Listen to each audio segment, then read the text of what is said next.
आप सभी का स्टूडेंट एकेडमी में स्वागत है। मैं आज आपको कक्षा 9 स्टूडेंट मैथ अध्याय 17 प्रश्न नंबर 8 बताने जा रहा हूँ। आप अपना अपना बुक कॉपी कलम लेकर के बैठिए।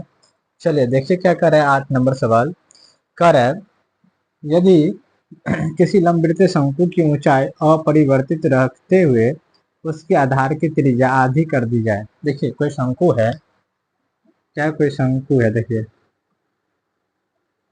ये कोई शंकु है, समझिए। फिर एक शंकु हमें बनाना पड़ेगा क्योंकि उसकी आधार की त्रिज्या क्या है, अपरिवर्तित। ठीक है, तो ये शंकु हो गया। कर है उसकी किसी लंबवृत्तीय शंकु की ऊंचाई अपरिवर्तित रखते हुए, देखिए ऊंचाई में कोई परिवर्तन नहीं हो रहा। जितना एच इसका है उतना एच इसका भी रह जाएगा। दोनों का एच क्या होगा, बराबर होगा। अगर ये एक है तो ये भी एक रहेगा।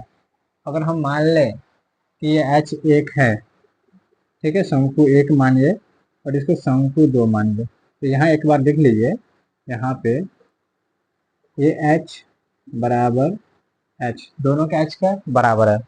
अब आगे देखिए, कर है उसके बाद उसके आधार की त्रिज्या आधी कर दी जाए तो मूल शंकु के आयतन तथा इस लघु वृत्त शंकु के आयतन का अनुपात क्या होगा।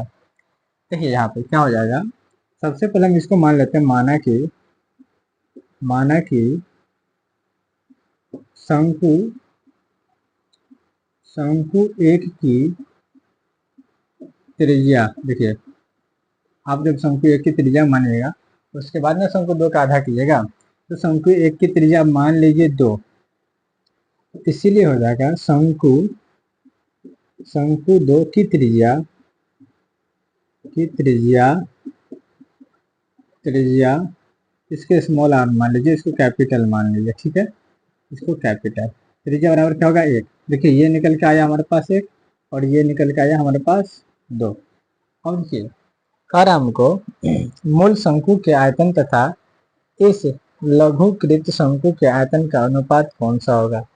देखिए सबसे पहले क्या कहते हैं, शंकु एक का आयतन बटा शंकु दो का आयतन। शंकु एक का आयतन बटा क्या हो जाएगा, शंकु दो का आयतन। तो शंकु हो जाएगा यहाँ पे शंकु एक का आयतन बटा शंकु दो का आयतन। शंकु दो का आयतन, चलिए बराबर में सूत्र क्या होगा, 1/3 पाई आर स्क्वायर एच बटा क्या हो जाएगा, 1/3 पाई आर स्क्वायर। इसका आर क्या है, कैपिटल है ना एक का, तो यहाँ एक कैपिटल रखिए, आर स्क्वायर एच। ये क्या हो जाएगा, आर स्क्वायर। ऐसे देखिए एच बराबर है तो एच से एच, पाई से पाई, 1/3 कट गया। अब आइए यहाँ पे क्या है, आर कितना है इसका, 2। इसका आर कितना है, 2। तो यहाँ हो जाएगा 2 का स्क्वायर बटा यह है 1, पूरा हो जाएगा 4:1। क्या हमारे पास 4:1 है ऑप्शन में कहीं। देखिए 4:1 है। अब ऑप्शन क्या है इसका, 8 नंबर का ऑप्शन क्या है, 8 का डी, 4:1 है। चलिए हमारा सवाल 8 का बन गया। आप लोग नोट कीजिए, हम चलते हैं 9 नंबर पे। ये स्क्वायर है ब्रैकेट में, ठीक है। चलिए चलते हैं 9 नंबर। 9 नंबर देखिए क्या कह रहा है, नोट कीजिए।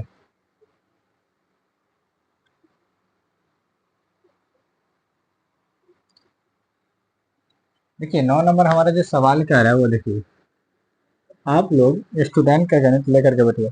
किसी लंबवृत्तीय शंकु की ऊंचाई, ठीक है, नहीं होता तो हम सवाल ही लिख देते हैं। किसी किसी लंबवृत्तीय लंब कहाँ गया, किसी लंबवृत्तीय शंकु की ऊंचाई ऊंचाई ऊंचाई कितना जाए, 1/2x, कितना जाए, 1/2x। अब उससे आगे देखिए, तथा उसके आधार की त्रिज्या तथा उसके आधार की त्रिज्या आधार की आधार की त्रिज्या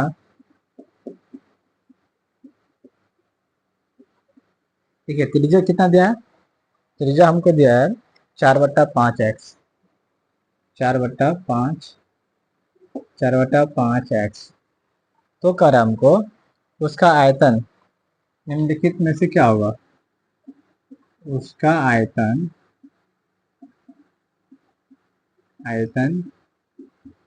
निम्नलिखित में से क्या होगा? ठीक है, नीचे ऑप्शन दिया है, आप लोग देख लीजिए। ठीक है, यहाँ पर ये क्या कर रहा है? एक लंबवृत्तीय शंकु, सबसे पहले हम शंकु बना लेते हैं। देखिए, शंकु बना लिए। और क्या करें? उसकी ऊंचाई कितना हमारे पास? देखिए, h बराबर है हमारे पास 1/2x, और तथा आधार की त्रिज्या कितना है हमारे पास? त्रिज्या है r बराबर हमारे पास 4/5x। देखिए, r हमारे पास 4/5x, h हमारे पास 1/2x। अब चलिए, तो आयतन क्या निकाला हमको? आयतन। तो देखिए, शंकु का जो आयतन होता है, शंकु का आयतन बराबर क्या होता है? 1/3 पाई r²h। देखिए, अब ये 1/3 जो होगा, 1/3 गुने पाई, ऐसे ही रहने दीजिए, क्योंकि ऑप्शन में पाई है। आर कितना? देखिए, आर हमारे पास क्या है? 4/5 एक्स गुने 4/5 एक्स गुने 1/2x। एच हमारा क्या है? 1/2x। देखिए, 2×2 = 4। देखिए, ऊपर में 3 एकम 3, 4 ये हो गया, 4×2 = 8, एक ठो एक्स, 2 ठो और 3 ठो, तो यहाँ हो जाएगा 8 8। देखिए, 25, 5 25, 25 या 75, 75 हो गया ये, 75 75। अब देखिए, पाई है, पाई हो गया, एक्स है, एक्स का पावर 3, ये हमारा आंसर हो गया। ठीक है, आप लोगों ने देख लिया कि 9 नंबर सवाल कैसे बन गया। आप इसको बार बार रिवाइज कीजिए। ठीक है, नोट कर लीजिए। आज के लिए इस वीडियो में 8 नंबर 9 नंबर ही है। अब 10 से 15 तक लेके आएंगे, 10 से 15 तक। ठीक है, एक वीडियो में। थैंक यू, धन्यवाद।